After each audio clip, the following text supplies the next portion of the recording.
Hello and welcome to the Self-Made Book channel. I'm Bianca. And I'm Byron. And today we're going to be interviewing the amazing Kesha Williams. She is the founder and CEO of ColorBlend Cosmetics. Yay!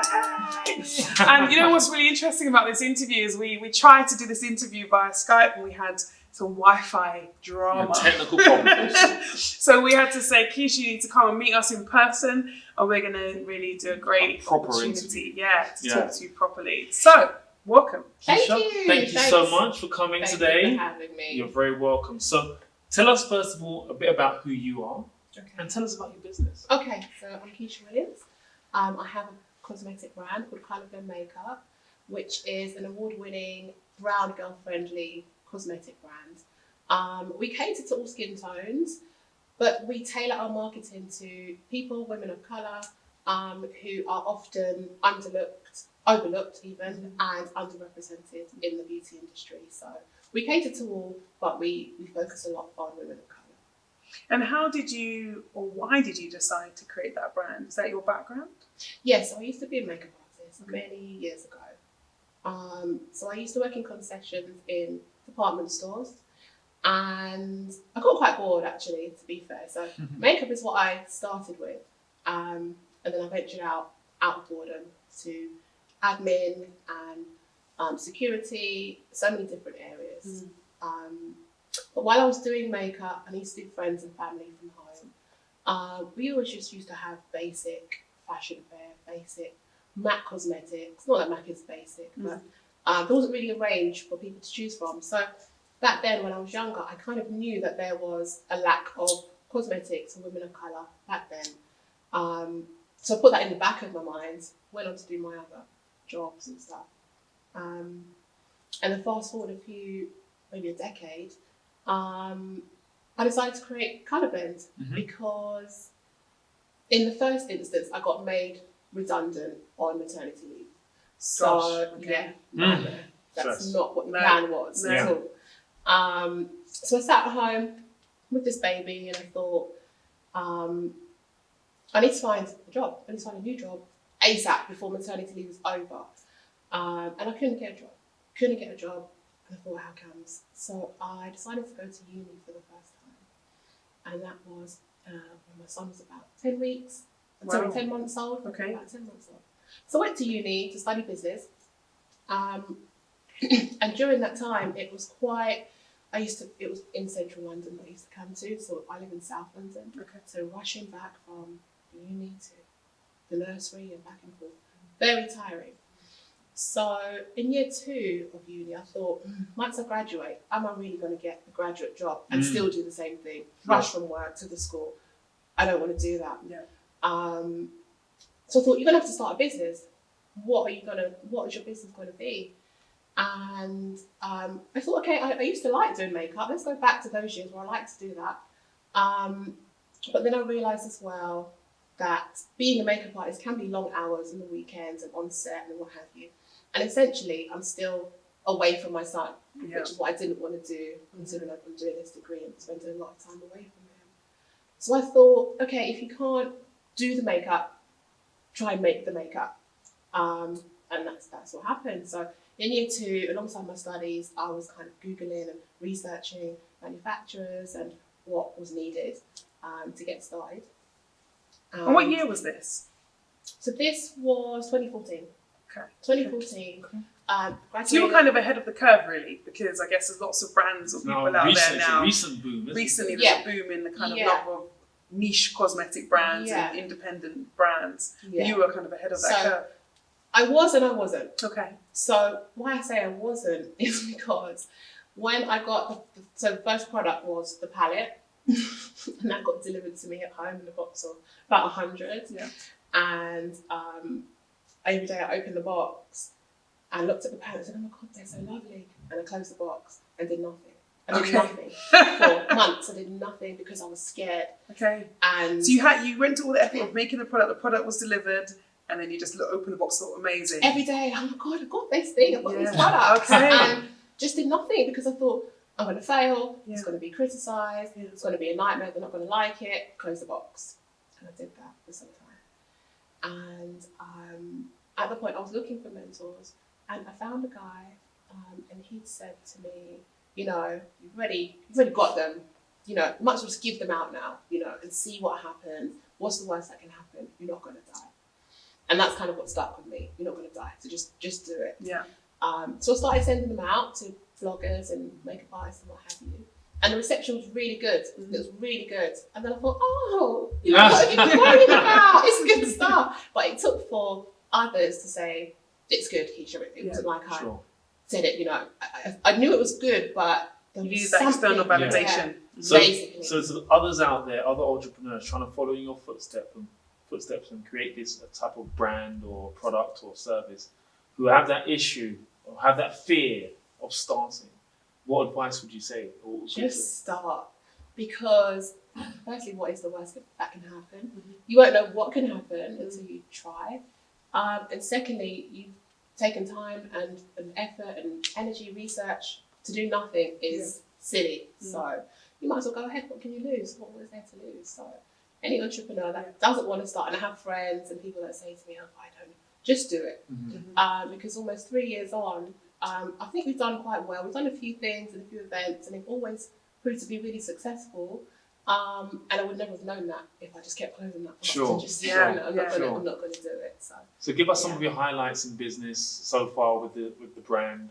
So my favourite time was we had a pop-up in House of Brazier in Oxford Street at Christmas. Awesome. So that was exciting because I think they look, products look department store Premium. ready. Yeah. So it's always my dream to see it in a department store. Sure. So the fact that we had the opportunity was lovely, and all the customers that we had, they came down, and you know, I felt loved, I felt the support, and it was a really good day. And to see it sort of in the flesh, in fruition, it's almost like an insight to how would I say it? How it could look, how it would look if it was in the store. Sure. So yeah. So that's a big highlight. Well, So that was a highlight. Sorry. Sorry. So we won the award Yeah. for best cosmetic brand. Amazing. That Awesome. was Congratulations. thank you. The Black Beauty and Fashion Awards, and we were up against Sleek and Bobbi Brown and some major demand, some major Big They're brand major names. Even I brands. know some of these names. Okay. I mean, that's impressive. You know, Bobbi Brown and you know. So we won that. We were in 3 categories, also for best foundation and the constituency award, where the MP, the local MP, nominates you for what you've done in the community. So we came out with best cosmetic brand. So that was good. That was good. So you mentioned something about you being in the community there. Can I pick up on that? And what were you doing in the community? I mean, probably not enough, but I sort of used to go around to colleges, Bromley College, and Lambeth College, and speak to the students about how to get into the beauty industry. Yeah, awesome. You know, just sort of hints and tips on makeup and just general motivation and boost, because when I was at college, I was just there literally to please my family. Didn't know why I was there. I was just there because I had to do something. And even being in those classes, you could see the students that almost feel that way, that they are just here for the sake, you know, for their phones, no equipment, no uniform. So I kind of went in there to be like, you know, what are you doing here? Yes, yeah, You know, let's What get is your purpose? basically. Yeah. I've done a recent project with Northumbria University. Their master's students. They did a sort of case study on ColorBlend, sort of business consultancy kind of project. So yeah, that's what I mean sort of about in the. But you say not enough, but that's you know, that's big, You have to because do it. not everyone does their bits. That's great that you were doing that. I think it's I feel a sense of obligation to give back somehow to the community, and this is the way that I know best, because just thinking about it, you know, even up to when I launched the business and I was afraid, if I had someone that said to me, that's outside of that mentor, come on Kesha, you know, you could do this, you've got this, then maybe I could have been doing this 10 years ago or more, but everything happens in its time, and it happened when it was supposed to happen. So when you were sitting on this box, how long were you waiting before you, like, because you said 10 years, you could have done it 10 years ago, so how long did you have this box? No, 4 months. 4 months, okay, all right. That's a long time Yeah. to do nothing. Yeah. 4 months. So how did you go from 4 months, someone has said to you, get out there. How did you go from that to where you are today? What was the next step you took? So now you've opened the box, you started handing it out. What Before did you do? before you go there, actually, just to make it sequential, I want to ask a question about the mentor and the significance that the mentor played in the role of you actually doing what you did. Where you go on the deep side. I mean, And be as brutally he open didn't and last honest. very long with me. Yes. I think because his field was in, what was his field in? It wasn't in sales and it wasn't in beauty. So I felt we were at sort of two different places. perspectives. Sure, Yeah, he didn't understand the market, or she didn't understand the market. he didn't. Yeah. So I guess he was good for giving me that first boost, and I'm Go out grateful and do for it. that. Yes. Definitely. Yeah. But after some months, kind of like, let's try and find somebody else. I never did find anybody else. I kind of just went on my way, my little journey way. And yeah, so from the box days until now, I gave them out, got the responses, and I said, okay, that was my When you say gave confidence them build. out, you sold them or you literally gifted it? I mean, How did from you- 100, I probably sold about 30, Okay. and then gave the rest away. To get that initial feedback Yeah. into testimonials. Okay, yes. Get some Influencers and just feedback, and it was all good. Okay. It was all good. We touched some wood somewhere. Mm. We've not had one bad complaint, review. Excellent. It's a good Yeah. product. Yeah. awesome. So gave them out and then decided to launch. So now I had that feedback. I said, okay, yeah, I'm definitely going to do this now. We can launch. I can launch. And literally that was it. So that was at uni. Okay. So graduated 2015. Yeah. So In 6, 7, 8 months later, Business. did business. So middle of 2016 is when we launched. So when you launched, what did you launch with? So you had your palette. Did you launch with another big product, or was that No, you launched no, with just the palette? just the palette. Excellent. Just That's good. palette. Yeah. No. What was that like? I It was hard enough the first didn't time. have, I didn't have anything else, and I didn't want to have a whole range before I decided to launch. Just launch with something, do something. It's been long enough. Sure. And you launched it like online, or was it face to face? How were you making? I launched it online, and I had sort of like a mini thing, gathering, pamper party type thing, friends and family. Yeah. So we didn't ever have a big launch event. Sure. I don't know if it's ever too late to have a big launch. No, never. It's not. No. We still have book launches 2 years in. Okay. How about that? Okay. So that's good. Yeah. I feel good. I lost my train of thought. So you launched, as in you told people this now exists, this is now a thing. Yeah. And you started having the pamper parties, and you started getting sales by word of mouth. Essentially, that's Word of kind of how you mouth, built it. yeah. Yeah. So before the launch day, I just tried to promote it Yeah. on the social medias. Mm. So I think maybe we call it a soft launch because it wasn't massive, it wasn't great. But you were out so there. since The then, brand is out there. Yeah. We got out and So then, just going forward a little bit, so I know your best selling or your kind of winning product is the foundation, right? So this HD foundation. So for those out there, we do have some male customers who actually, this is some samples here of the HD because I've got a couple of samples so I can try. I'm so You're a naive, man, I you don't don't know how to open open it. That's so cute. Yes, just that. Yeah. It's not delicate. All right. I don't want So to. anyway, See that? it's okay. So explain explain what HD foundation is for anyone who doesn't know or should know. What is it? So HD, standing for high definition, is it's really pigmented cosmetic, so you don't need a lot of it. One pump used sparingly, and that should do your whole face. The benefits of the foundation is that it has ingredients that are replenishing, rejuvenating for your skin, improves elasticity. It is water resistant. So, I'm not saying go and swim in the ocean, but if you're in a wet photo shoot or rain or what have you, it is also You said non-transferable. Non-transferable. Yeah. Which is huge because as a woman who wears mean makeup, if I hug, dumb it down for me. Yeah, I'm getting there, don't worry. I feel like I'm getting there. Go on. So often I've seen situations where women have hugged you, and then suddenly you've got a bit of foundation on your shirt. No women hug me. Cool. All right. Yeah. All right. So I see people kiss you on the cheek. It must be you. And then no, it's not me. No. And then you get a little bit of makeup or whatever on somewhere. Whatever. Anyway, so that's transfer. That's essentially makeup transference. That's what. So there's none of that now. So with her foundation, with other brands, but with her foundation, saying that you don't get that transference. Yeah. So you're happy about that even. Before you go for an interaction, you can say, "Oh, are you wearing ColorBlend?" Yeah, exactly. That's correct. That is what Kesha wants you to do from here after. Or you can say, "Is your makeup transferable?" Well, I think really they should be non-transferable. Yeah. But I think you don't ideally women should be more conscious of it when they go to hug someone But in a that should white be shirt or not that I know anything about makeup. But why would anybody buy a non-transferable or transferable versus a non? Why would anybody not? But it's not really a question people ask when they buy foundation. It's just but that's just like you're supposed to get that product. Is it more expensive? I mean, a kind of middle ground. You get, say, a matte for £26 plus, and that's non-transferable. 21. Those are transferable. They're transferable. I believe. So why would you do that to yourself? And how much is your foundation by comparison? £21. Now the difference is yours is 21. The MAC is about 26 plus. 26 plus. Okay, yeah.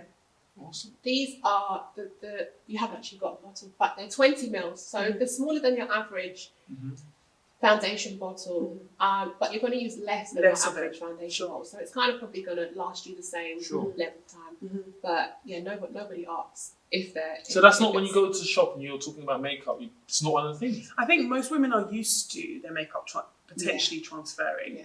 So I think that it's not something that is big on the list of things. What I think the highest on the list is it matches your skin tone, it provides you that coverage, it looks good and it lasts. And then but what people don't think about, matte, and whether it's matte or non-matte, basically, from a the beauty people are like non-matte, but matte or like a dewy look or whatever. That's kind of the scenario. But most people don't probably ask about it transferring or even being water resistant.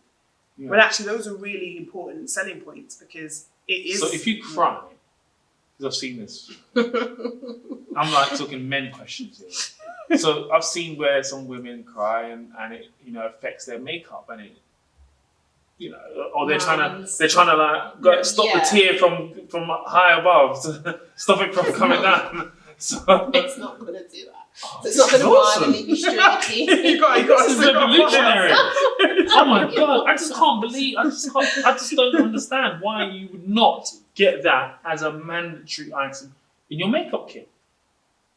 Anyway, sorry. It's amazing. Yeah, sorry. But also, not most foundations aren't HD. They don't provide that high density kind of. Explain what high definition. Sorry, explain what high definition is. So it's more pigmented, if you like, than your average makeup. Is it like there's more? So HD can have sort of light reflecting pigments as well. So this particular foundation is good for camera intensity. So we've had the Weather Women on the BBC Weather. They wear it because it's not like it's thicker because it's quite a thin texture. But I suppose that the makeup, the ingredients of it, makes it HD because of the pigments and the long-lasting effects that it has. And this is what you do full time now? Now, yeah. Yes, awesome. Yeah. So, what's the next product for you? Hold on. What are the current products, and then what's the next products? Give us current products. We've got the amazing HD non-transference makeup. Yes. Yes. Water resistant non-transfer. Non-transferable makeup, foundation, and then we've got obviously the palette. We've got the palette, the contour palette. So those come in 2 shades. We have Trio concealer, so it's a 3-in-1 concealer. When you go on holiday and you change colour, winter you change colour. So rather than buying separate cosmetics, you put it all in one to adapt. Okay. So that's the foundation, palette, concealer. We've got lip glosses. So those are the last product. They came out a few months ago. Matte lipsticks. So they are really pigmented, intense. With matte as well, lips, you'll find that can get quite dry lips, quite cracked, and these contain vitamin E and vanilla, so they'll keep them smooth and soft and creamy. they won't matte down for a good hour and a half after you've applied it. So in the first instance, you can still sort of purse your lips together and move it around. Okay. And then after about an hour, it will start to matte down and then it becomes really long lasting. How long does it last approximately? Oh, all day. All day. Almost all day. With no top up or limited Maybe top up? one. See, if you're eating greasy food, essentially, that's when you got the top up issue. A little bit. Yeah, Just that's a little okay. bit. I'm okay with that. Just I'm a little alright I with reckon that. you guys should do maybe a duo product. Do you? What is it? What's the duo product? I don't know. But I think that you guys should definitely do a You know, I love makeup. Like makeup, too. I think you guys should do like Byron. Just It's always like, are you buying? Are you coming? just I come back. one I'm like, got off a bag. And he's like, limited makeup? edition Oh, you're still talking about it, product. so. Mhm. I think so. Anyway. Have you got something in mind, like a type of product? Well, I'll ask the next question. What's Okay. the next product for you?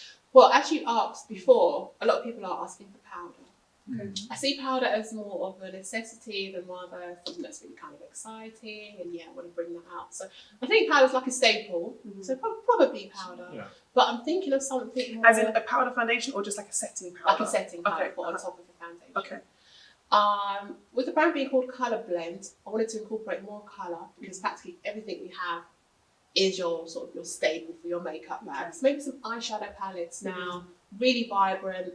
Again, everything Pigmented and camera ready, HD, so pigmented. And with the products, you only need small amounts of everything, and you still get that colour payoff. So is that your go-to client then? Is it TV? Is it people who want to, I mean, to be fair, everyone now is like an Instagram person. Everyone wants to have HD level makeup. Everyone wants to look their best. Everyone wants to look their best, of course. Absolutely. But so was TV your initial market because you had this high pigmented, high definition products? My initial market were makeup artists only, and then I realised who they were using the products on, and it turned out to be celebrity makeup artists using them on people on TV. Sure. Yeah. And then that transitioned into the average customer. So now, the makeup artists are using it, and then it became normal people. So when we went out to Curly Treats, for example, it's a natural hair and beauty festival. I was swamped with just regular, everyday women. And the thing is, they like the benefits of the foundation, but generally they just like how it looks on them and it can suit their complexion. Sure. So I suppose in terms of the market, yes, people in TV, but not solely. So just general, everyday makeup. But that became, the makeup artists, the professionals became your first kind of primary client, and then it filtered out to the average consumer. Okay, fine. And I guess with Instagram now, everyone's a bit of a makeup artist. Like everyone does it. It's quite into makeup, I think, more so than before. I think anyone can do it now. Yeah. I mean, I'm not doing great because I'm supposed to be, doing the tutorials and stuff myself, and we're yet to get there. It's time. It's time. Business is time consuming, and you can't do it all. Yeah. So what are your biggest challenges in business at the moment? That you wish to share. That you wish to share. I'm very proud of myself actually because this is one of them. Okay. Being on camera, speaking on camera, I don't like it. I can speak just normal conversation, but once the camera goes on, for me it's a nightmare. So I'm really happy that this has gone nice. Okay. And it's our skills as presenters. Oh right. Interviewers. You credit yourself. Making you feel at home. home. Thank you. You have. Thanks so much because you don't understand. So that's definitely a challenge, and I think it's still, who knows what will happen when I leave here now, but I always avoid going live. Right. Anything to do with me, I can record, and other people, it's fine. Sure. So that for me, I think, has hindered me a whole lot. And I think once I do start to, it's probably going to open up a lot of doors. Challenges, again, I suppose the fear in the beginning, and also, I suppose like naysayers, just kind of, you can't do that. Look how many makeup brands there are. There's so many. How many brands sell red lipstick? Blah, blah, blah. But, for me, there's so many bottles of water and toilet roll and bread. So Absolutely. I'm be able to have a bit of a slice. Slice of the market. So are you concerned, I guess, right now, like you said, there are so many brands now coming out. You started this a few years ago now, but there are so many brands that are now coming out, or there are celebrities creating brands that now have a better range and collection of foundation colours. So for your, because I always complain about it for hosiery, but even in a makeup, in the kind of world of makeup, there was very limited colours. Originally, you went to the average pharmacy or shop, you only have really the lighter colour spectrum and the darker spectrum. Yeah, and you went up to tan. So now we're getting a bit further along the line. So does that create a concern for you, like the likes of Fenty Beauty and so on now creating these lines? I mean, I did have some sort of anxiety about it. But I've even had people say to me, it's Rihanna. She's got a load of money already. I still want to support you. So that's really good. That makes me feel good. As yet, we've got 13 shades of foundation, which obviously doesn't match 40 and what have you. But 13 is still a good number. I think so. I think it covers a nice spectrum. So we've taken the popular colours from MAC, because most people wear MAC. Sure. The popular ones from those and kind of gone off of those shades and created 13. Sorry, I forgot what I was going to say. One thing about that, I think it's really interesting your question, because the industry is so large in the sense of the value of that industry. I was looking the other day about beauty, and it was like over 500 billion pound industry. So I always find it really interesting that yes, the market is very competitive, but you know what? If I just take 1% of that market. It's by no means saturated, but the reason I ask that is because I think we speak to a lot of people who say, I've got this business idea, but I'm scared to do it because so-and-so did it, or so-and-so's about to do it. And often it's celebrities that people get concerned about. But, this, like I said, is still that piece of the market. But I know when you're in a market, you see other people doing it, that can be a cause for concern. It does. But actually, you have to think about how do you overcome that. Basically. So that is basically how it's happened. Sure. People have said, they still want to support me, and also as well, you have L'Oreal and Maybelline and stuff that have 50 shade ranges. But there's also a bit of an issue there, because those deeper end, darker end shades, they're not always hardly readily available where they need to be. So ColorBlend comes in because we're always available. Anywhere you need us, we can get to you, send it to you, deliver it to you, what have you. So you're not going to lose out on what it is that you need just because you can't find it in the store. Sure. So yeah, you go. So yeah. What is your dream or vision for the business?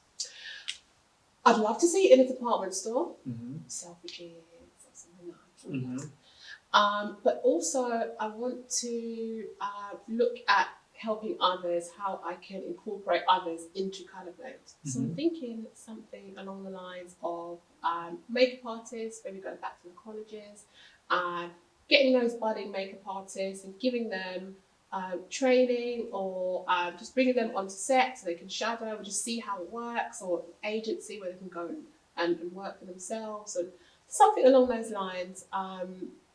But yeah, just bigger and better products and more awareness, more brand awareness. Awesome. Do you work with any particular influencers that we might know? I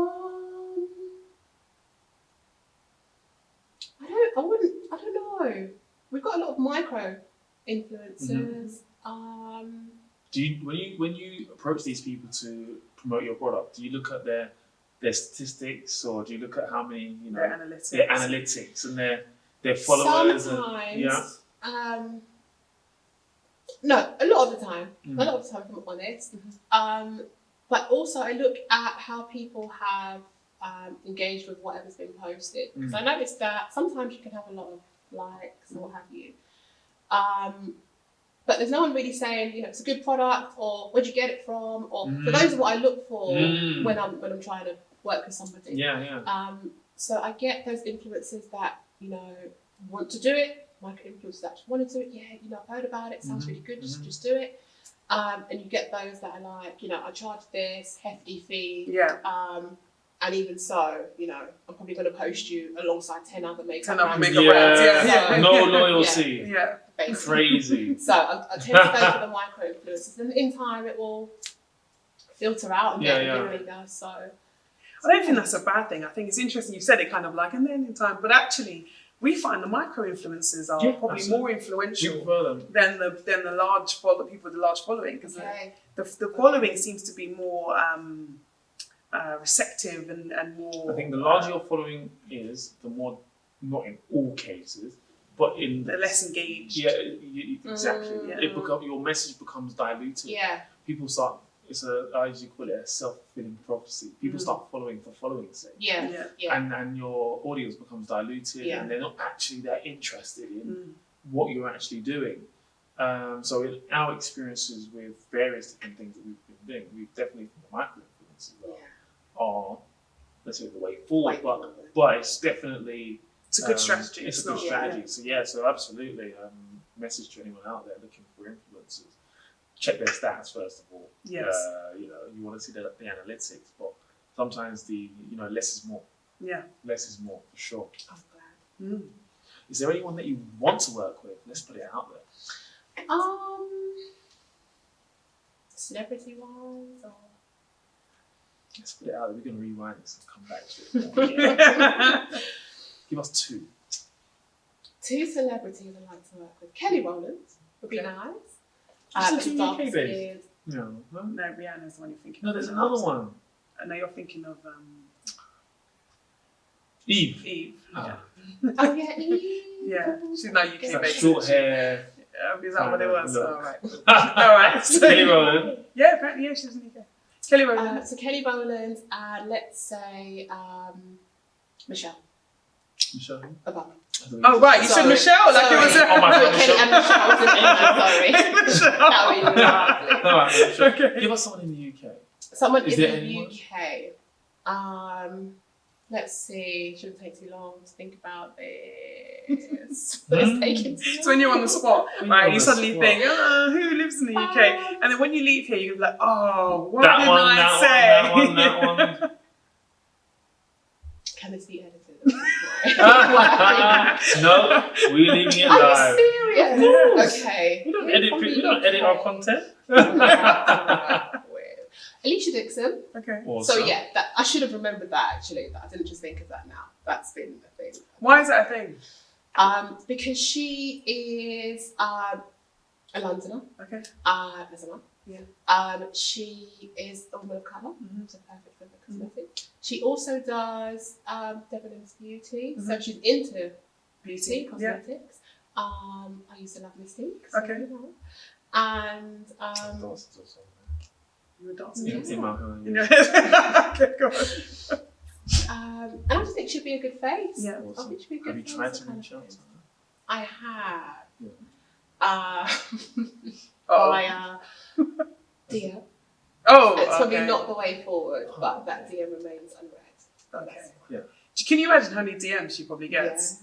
Yeah. So sometimes I find it hard to get in touch with the people that I want to get in touch with. So I try other means. Charlene White from the news. Okay. Yeah. So like sort of via Twitter, DM. And I do worry that it is unprofessional, but when I can't find an immediate email address or a contact person, I'm just going to try. So you know, that's interesting you said that, right? But I know that Alicia has a website. She has a website that has contact details for her management team on there, number one. But number two, she always posts who's done her makeup look. So you can go. So why don't you contact the makeup artist? Yeah. I mean, they probably get inundated with offers too. Yeah. But I would say that the reality is she's not doing her makeup herself. Any celebrity at that level is not doing the makeup themselves, realistically. So now you have to target a makeup artist, buy and get the product to them. Yeah, but... Yeah. What's the but? What's the but? Advice. No, not the but. No, the but is that somewhat impersonal? Because is that makeup artist then going to have that in their kit and just, go and do all their different clients? Yeah, is that a problem? It's not. Like, I think if a makeup artist is doing Alicia, for example, they're probably also doing 4 or 5 other celebrities, high-profile celebrities. Okay. So if they've got that in their kit, isn't that a bonus? Because they're now using more than one people. It is a bonus.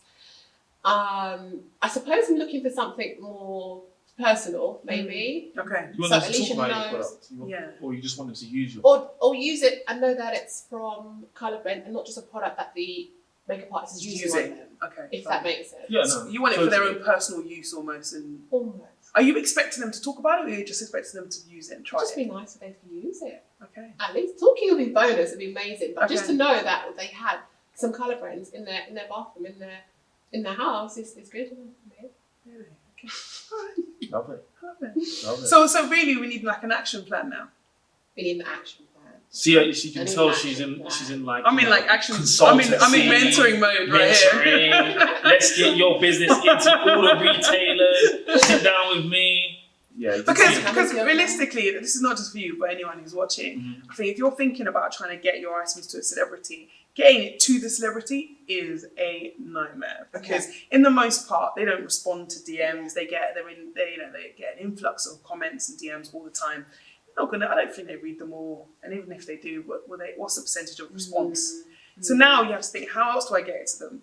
So some of it might be their management team trying to get it that way, or it might be trying to get to the person that's going to be the person who utilizes it. So for example, Alicia Dixon has used my nail varnish for a recent show that she's been doing, right? And that's not because, as much as I do know her, that's not because I've sent it to her. I do know, it's all good. Okay. So yeah, it's fine. Anyway, not because I sent it to her directly. I didn't, even though I know her. I gave it to her nail technician. Okay. And her nail technician has it in her kit, and happened to go with the look that she was doing, and was using it on Alicia. And Alicia was like, "Oh, I'm wearing a nail varnish apparently." And I'm like, "Yes, Alicia, I know. I sent it to you."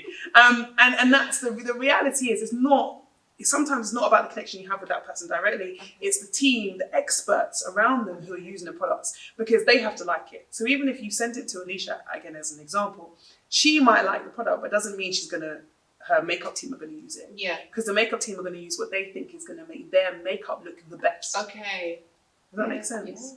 Yeah. So I would always target the expert team surrounding the celebrity to get to them.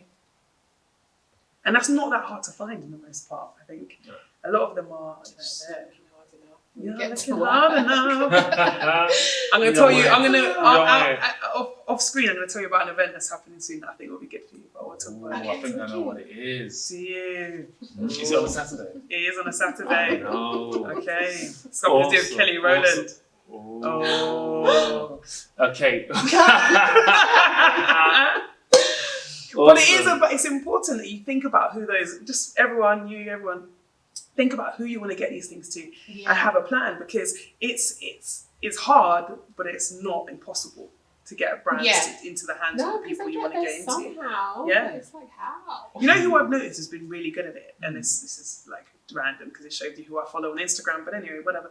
Cardi B was excellent at the look at the cameraman gave me. It was so funny. It was like, Cardi B, what the hell are you doing Cardi B for? Don't know where this is going. I know, it's awkward. So when she had the baby, people sent her lots of gifts. She's the only celebrity I've seen who actively did a video for each person that sent a gift. Mm-hmm. Like actively said, "Oh my gosh, thank you so much, blah blah, for sending. Thank you so and so brand." Like actively did it. Most celebrities just don't. Yeah. So Did you send her a product? no, I didn't have a gift. I don't have a product for babies. I should know something for herself. Mommy needs to. Yeah, well, You know. I didn't. That's the answer to the question you asked. To sort it out. Right. Anyway, I don't know how they got it. I didn't check, but my point is there are some celebrities you can see who actively thank people, promote people for the products. Yeah. etc. I think it's really nice to take the time out to do that as well. Any advice you would give to the younger you? The younger me, don't be afraid to seek help. Mm-hmm. Don't be too embarrassed actually if you're afraid to Mhm. seek help. Me, I was very strong sense of pride. I never wanted to ask for help. I wanted to do things on my own, Mm-hmm. which can in fact sometimes slow you down. Mm-hmm. So yeah. Yeah. Is there a certain number? Yeah. Okay. Mhm. Many are as little as more. Yeah, I think that's the main thing. My main challenge was, and is still a little bit sometimes, fear. And I think once you can get over that hurdle, the opportunities are endless. You know, so much doors can be opened for you. And fear is just a sort of like self-sabotage in a way. You know, created by yourself, exactly. And all of those, you know, people that are saying, should I start, or should I this, or should I that, but I haven't got. I don't think you'll ever have, or maybe, you know, if you're very, very fortunate. But I don't think you'll ever be really 100% ready to go. So just That's right. If you're waiting for that perfect moment, that moment may never come. Yeah. You know, and also just a quick mention that self-made number 2, it's not going to be called that, is around that kind of area. Self-limiting beliefs, managing stakeholders. So y'all make sure you check that out, yeah? Okay. When it comes. Camera A, B, and C, alright? Book number 2 coming soon. But it is absolutely something we've seen in a lot of people, Yes. that fear. Fear is... But the thing is, that fear can stop you. It's crippling, but it's also so limiting because that can stop you from starting. Mhm. And actually, it doesn't, it might take a lot to start, but you have to get started. Once you're on that wheel, it's hard to get off, you know? I said this to one of our mentees today, and I said, being an entrepreneur, my definition is the fear of going from failure to failure with no loss of enthusiasm. That's my definition of being an entrepreneur.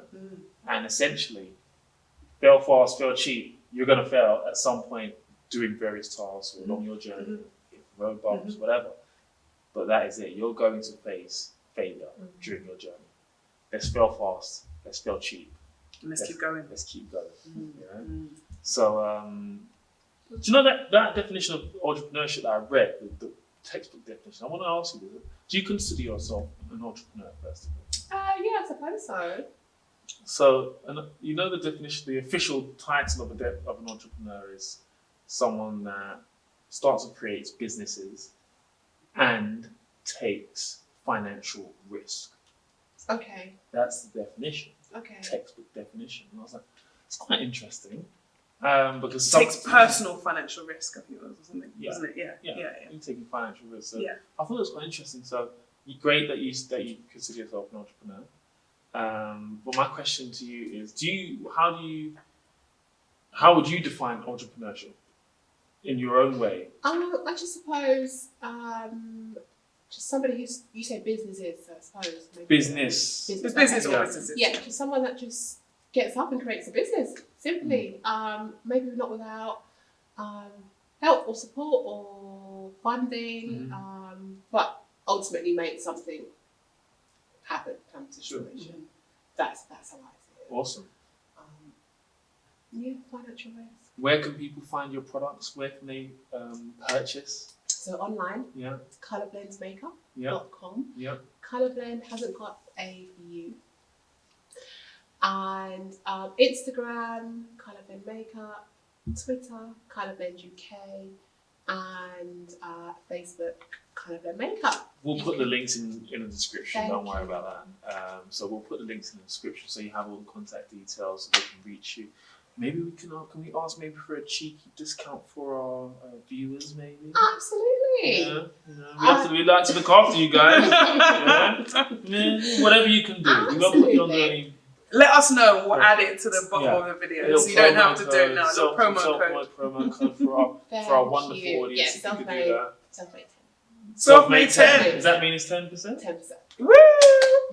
You don't ask, you don't get, guys. We're getting it just for you. See? All right, awesome. So tell one last thing that you would like our viewers to know about you and your brand. The last thing that you want them to know. So we've got some up and coming small little pop-up events, sort of workshops, tutorials, info days happening from October to December in Pop Brixton, which is a pop-up area. Every Sunday, and if you follow us, we'll give you the dates and the times of when it's happening. Amazing. So there will be sessions learning about how to use the product, and how to do your makeup in the best way. Okay. So sort of maybe bring your own if you haven't got any. We can supply some. Sure. We'll have the models. You can sort of meet new people and network and leave us your details for the if they wanted to come on set and stuff. So we're going to think of a combination of stuff to do over the months, but it's starting from October. Okay, great. Awesome. Love that. I've got loads of friends that want to do makeup tutorial things. That'll be great. Yes. Fabulous. Thank you so much. Thank you. It's been an absolute pleasure. Thank you. So thank you everyone for listening, and we really hope you enjoyed this particular interview with Kesha Williams. Make sure you do check out ColorBlend Makeup, and make sure, even if you're a man, you look into the amazing products they provide and buy it for any woman in your life. Non-transferable, guys. Non-transferable, guys. If only to save your favourite shirt. That is a good reason for you to buy it. But no, thank you very much for tuning in. And I've been Bianca. And I'm Byron. And I will see you next time, because self-made is success. Take care. Au revoir. Bye.